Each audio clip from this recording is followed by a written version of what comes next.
Singapore's sovereign wealth fund must develop new approaches to manage investments in an increasingly challenging global environment. Prime Minister Lee Hsien Loong made this call at GIC's 40th anniversary dinner. Leisha Rodney with more. Rising inflation, prolonged low interest rates, and record fiscal deficits.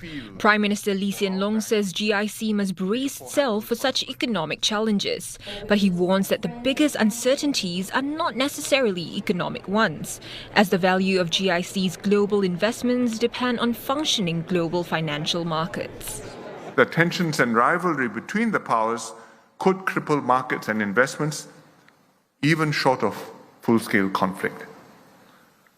The virtual summit between President Joe Biden and President Xi Jinping today was therefore an encouraging first step towards stabilizing US-China relations. Mr. Lee says that the shift towards a greener and lower carbon economy will also affect Singapore's investment strategy.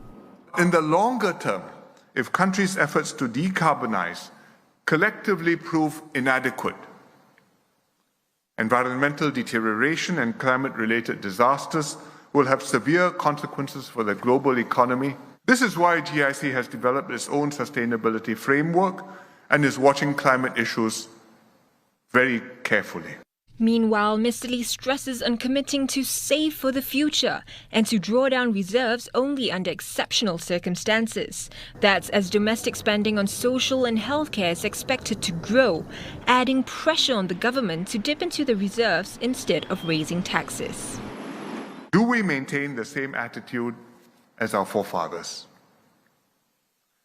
That we are stewards of Singapore with the responsibility for the enduring survival and success of our nation. That we will look out for the well-being of future generations yet unborn, even as we take proper care of ourselves. That we will treat the reserves as a rainy day fund, draw prudently and sustainably on them for present needs. By continuing to grow the country's nest egg, Mr. Lee says that Singaporeans will then be able to pass on a better and more secure Singapore for future generations.